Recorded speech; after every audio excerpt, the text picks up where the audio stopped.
What is up, guys? Welcome into yet another edition of Benstant Reaction, a spinoff of the Ben Garcia Show. We talk a big trade, big news, something going on in the NFL, the NBA landscape, although right now we are firmly in the thick of the NFL season. You guys can check out a lot of my basketball content on Locked On Phoenix Suns.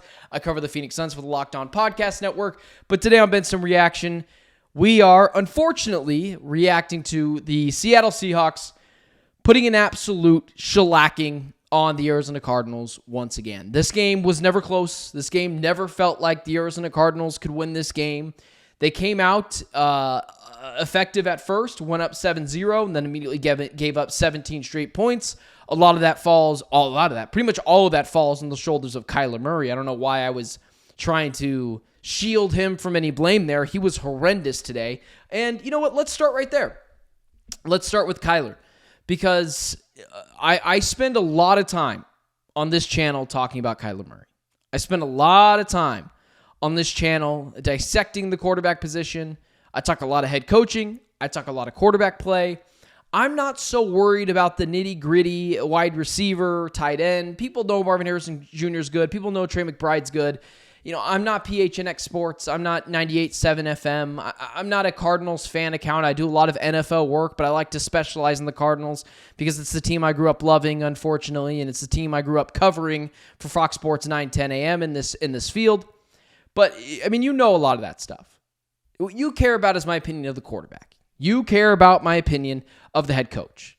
Yeah, we can talk about the offensive line when the time comes. We can talk about the pass rush, which was non-existent today. We could talk about the corners another day. Ultimately, at the end of the day, if you don't have the quarterback position right, it doesn't really matter. It really doesn't. I mean, look at the Falcons. I mean, they don't have the quarterback position right still. I mean, look at the Bears. They've got struggling quarterback play. They just fired their OC. You don't have the quarterback, you don't really have anything. You know, I am as close to breaking up with Kyler Murray as I've ever been in his 10 years as an Arizona Cardinal. And just to be quite honest with you, there are a lot of people, rightfully so, who have pulled the cord on Kyler Murray as their franchise quarterback. This was the most important game of Kyler Murray's career. It wasn't the playoff game years ago. It was like his third year in the league. It was his first playoff appearance. It wasn't with Cliff Kingsbury. It wasn't last year. It was this game. It was for the division. It was for a playoff spot. He not only no-showed, he was horrendous. Now, I understand a lot of people, a lot of Cardinals fans don't like the play call of the OC. And all year we criticize the OC. Why aren't you taking shots down the field? Why aren't you trusting Kyler Murray to throw the ball downfield? And I asked that question because Kyler was mostly effective throwing the ball downfield. He's pretty effective doing it. Today, early in this game, Drew Petzing said, all right, I heard you Cardinals fans. Let's let him rip it. They let him rip it, and he cost the Cardinals this game. The defense did not cost the Cardinals this game, although they weren't very good in this game either. Granted, they were put in short field positions pretty much the entire game, as now the game officially goes final, 30-18, and the Seahawks just absolutely obliterated the Cardinals. It was such a bad game. I could show up early to this and not worry about the Cardinals coming back. That's what the kind of game it was today. But ultimately, I am the closest I have ever been to breaking up with Kyler Murray. Here is one of the big things that's holding me back to do so. He's under contract for $45 million. But at the end of the day, Kyler's just a good quarterback. He's not great. He's not amazing. He's not a top 6 guy. His ceiling has been lowered. But he's also not, Drew Lock. Like, he's better than those guys. But if you said Kyler was the 20th best quarterback in the NFL, 18th best quarterback in the NFL, I would have no argument for you. Because he's been inconsistent. He's been a roller coaster ride. And the biggest question for Kyler Murray is still yet to be answered. Can he be consistent? Can he be awesome in games that truly matter? In the biggest spots, can he do that? Still can't do that. Saw this in the Rams game years ago in the playoffs. Saw this a couple weeks ago against the Seahawks. Saw this last week against the Minnesota Vikings. Saw it this week. Kyler is, as the kids call it, mid right now. And I haven't completely given up on him. And I don't know why Sometimes Kyler does things that are just so insanely athletic and impressive where I just can't break up with the guy. But then he has games like today where the first interception, I have no idea who he was looking at. I guess he was throwing the ball to Marvin Harrison Jr., but I'm not so sure how you missed the linebacker in the middle of the field. And you missed the guy, I think it was Michael Wilson, on the second interception, and basically throw it right to Kobe Bryant with his second interception of Kyler Murray in 3 games, or in Kyler's last 3 games. Or I guess I should say in the last 3 weeks for Kobe Bryant, since he played the Jets last week. Biggest game of Kyler Murray's career, and he completely turtle-shelled. And I am the closest I have ever been to breaking up with Kyler Murray. And there are fans that as of today, this was their last straw of Kyler, and they are rightfully so to break up with him as being their franchise quarterback. Because today was the most important game of his career, and he blew it. The biggest question of Kyler Murray is still, can he be consistent? Can he play well in games that matter? No. To this point in his career, the answer is no. You can blame Drew Petzing. I've done that. You can blame Cliff Kingsbury. I've also done that. But at some point, you have to look yourself in the mirror. And I'm talking to Kyler. You were horrible today. You were horrendous today. You showed up way too late in this game when it was already put away, and you took advantage of some prevent coverages. Was the offensive line great? No.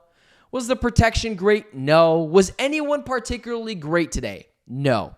You make $45 million a year. Your job is to pick up the slack of everyone else.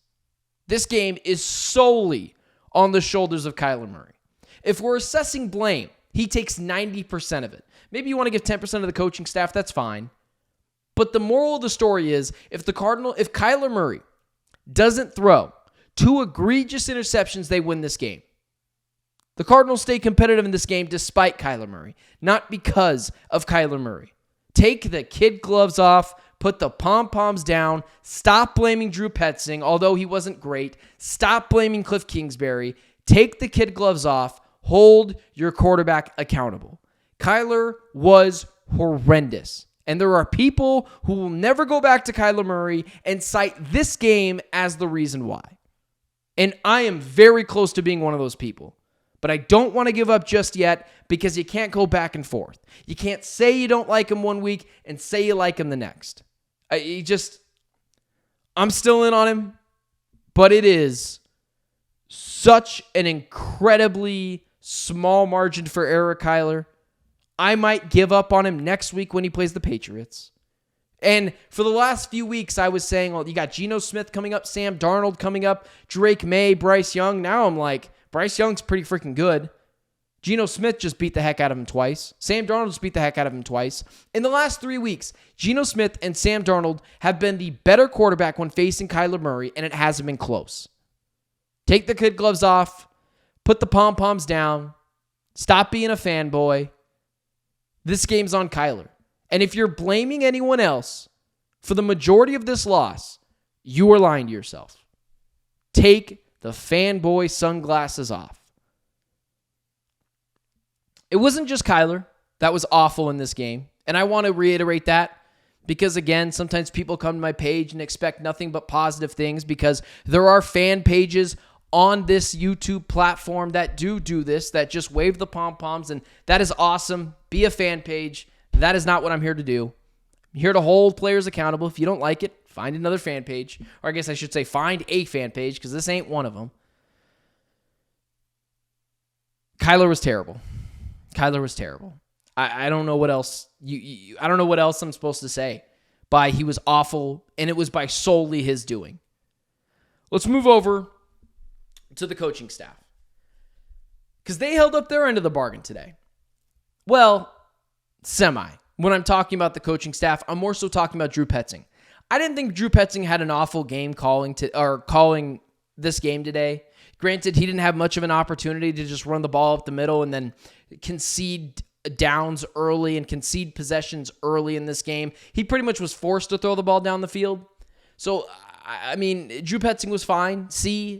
A C game. He wasn't good. He wasn't awful. I mean, it was more of the same thing for weeks on end. They trusted Kyler to throw the ball downfield, and Kyler didn't deliver, if you want to go back to that. But let's go over to Jonathan Gannon really quickly.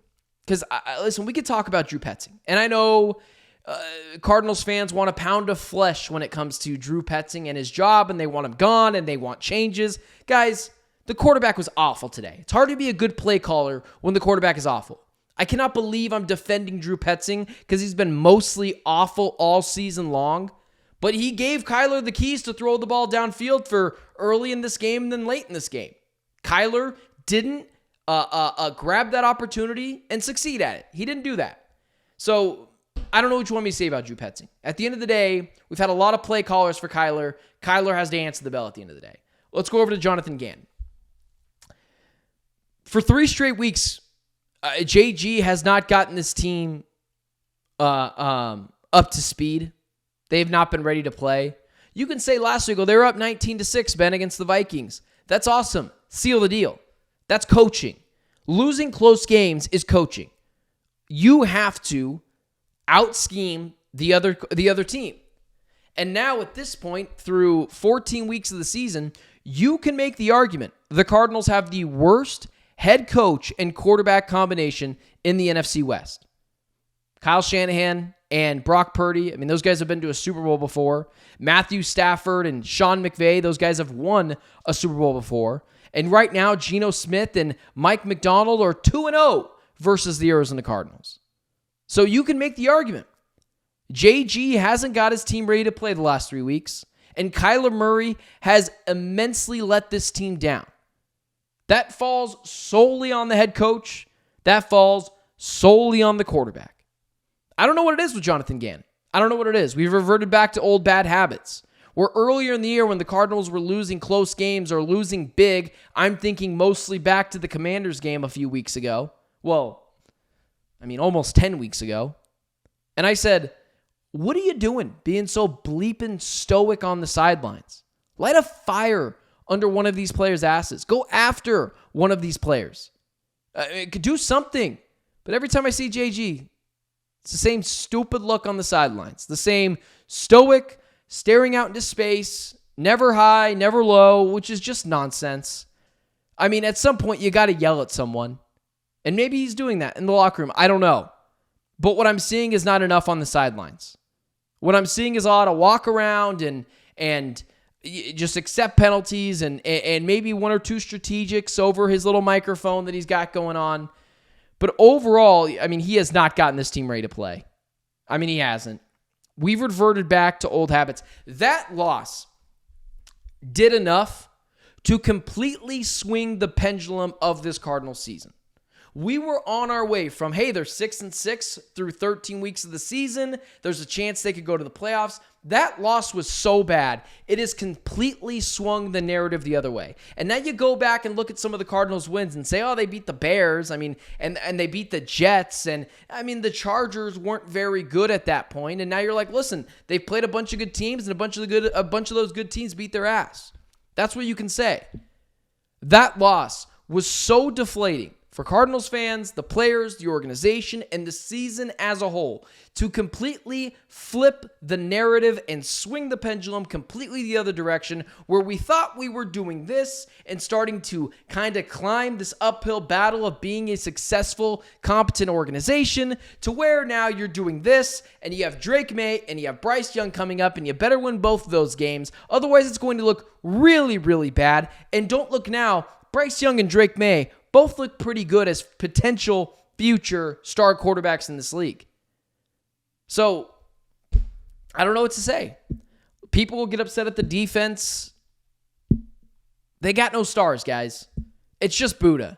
It's just Buddha back there making 15 tackles on one leg, completely injured, injury-riddled. He's just out there making plays. Outside of that, who on this team starts consistently on the Eagles? Outside of Budda Baker. Who starts on this team outside of Budda Baker on the, Bills? Who? Maybe Garrett Williams? But there's no star pass rushers. Darius Robinson was invisible today. Kaiser White was invisible today. Jalen Thompson was invisible. I'm going to be honest with you. I don't even know if Jalen Thompson played. That's how invisible he was. I know Thompson Robinson was out there. Sean Murphy Bunting has mostly been a bust this year. At some point, you got to look inward. You got to look inward. Because this was an organizational catastrophe and has completely swung the pendulum and the narrative of this season the other direction. It is all negative. It is all bad. It is all nonsense. It's awful. It is just completely awful. There is no if, no ands, no buts, no caveats to add to this season so far. It has been completely and utterly disappointing. The way you lose matters, and losing big. Game was never close against the Seattle Seahawks at home in a game you have to win to get into the playoffs. You didn't do that. You lost, and now you are 3 games back of the Seahawks if you are counting tiebreakers in the division. Now, the only way you're getting in is as a wild card team, and that ain't happening. Like, it ain't happening. Knock playoffs out of your mind. It's not happening. At this point, if you're a fan of, like, just be good or tank, you're rooting for tanking because they're not going to the playoffs. It's out of the picture. It's not happening. If you've made it through this far of this video, it's not happening. They're not making it to the playoffs. Like, just get that out of your mind. Don't pollute your mind with it. Don't go after yourself. Don't beat yourself up for it. They're not making the playoffs. So at this point, I don't know what you're looking out for. You are doing at this point in the season what we were praying the Cardinals wouldn't be doing. Because now they're not playing meaningful games late in December that will get them ready for next year when they're playing meaningful games. Because the playoffs are completely out of reach now. But now also, you're not even sure if you have the guy at the quarterback position. You're not sure you have the head coach. You have completely taken all these steps back. Shame on the Arizona Cardinals, man. Shame on the players. Shame on the coaches. Shame on the front office. This fan base came out today. Yeah, there were a good amount of Seahawks fans. That always happens. We're Arizona. What do you expect? But there were a lot of Cardinals fans that didn't sell their tickets to this game. And I will never fault a Cardinal fan for trying to make a quick buck, especially in this economy. But not only that, we had the highest amount of people come out to the red and white scrimmage this year. That won't happen next year. All the momentum that JG has built is gone. All the momentum of this being a new era of Cardinals football and competency, it's all gone. You've squandered all of it in this last 3 games of a losing streak against the first 2 games that were very winnable, and then today, which was just a complete and utter no-show. I cannot believe, as a consumer, as a valued member of the media, as I always like to say, as Arizona sports honesty broker, I guess you could say, if I'm just stealing stuff from Colin Cowherd immediately, right? Just stealing it, basically. But not claiming it as my own, just stealing it. I can't believe this team wasn't ready to play today. I can't believe it. And I would love to give you a caveat or something to look towards and be like, hey, look, it's not that bad. No, it is that bad. Because now you're stuck in no man's land. Probably not going to get a great draft pick unless you lose out, and even then, you're probably still out of the top 10. You're not sure if you have the right quarterback. I'm not even sure you have the right quarterback, although I'm not completely out on Kyler yet, but I am really close to doing so. And now you're like, I don't know, is JG the guy, or is he the 4th best head coach in the division? Because right now, he's unequivocally the 4th best head coach. Mike McDonald's better, Kyle Shanahan's better, Sean McVay's better, and then quarterback position as well. Kyler, you can argue, is the worst quarterback in this division. Say Geno Smith's better, say Brock Purdy's better, say Matthew Stafford's better. What's my argument? What's my argument? Every time Geno Smith and Kyler Murray play, Geno's just better. So, I think the Cardinals have one more home game for the rest of the year. They're on the road for the next 3 games. Should be on the road for the Patriots and the Panthers and the Rams, and they should be at home for the 49ers. Expect that 49ers game to be 75% Niners fans. And no Cardinals fan media member, which is nonsense. Fans should never be in trouble for selling their tickets. It's a rough economy. People are trying to make their money back, and the team isn't giving them a reason to keep their tickets. So expect that to be a 75% 49ers outing. I mean, I don't know what you guys want me to say. You got to hold the team accountable, and that's what I'm doing, and hopefully this is just an emotional response. And, next Friday when I preview the game against the Patriots, I think it is, maybe it all looks a little different. Maybe that happens. There's a possibility that happens. I don't think so. I'm not bullish on it. Either way, That's what it is, guys. You come here for the harsh, stone cold truth. That's exactly what this is. The Cardinals blew an opportunity. Jonathan Gannon blew an opportunity. Kyler Murray blew an opportunity. And this team will not be in the playoffs this year. I mean, that's just as simple as it's going to be.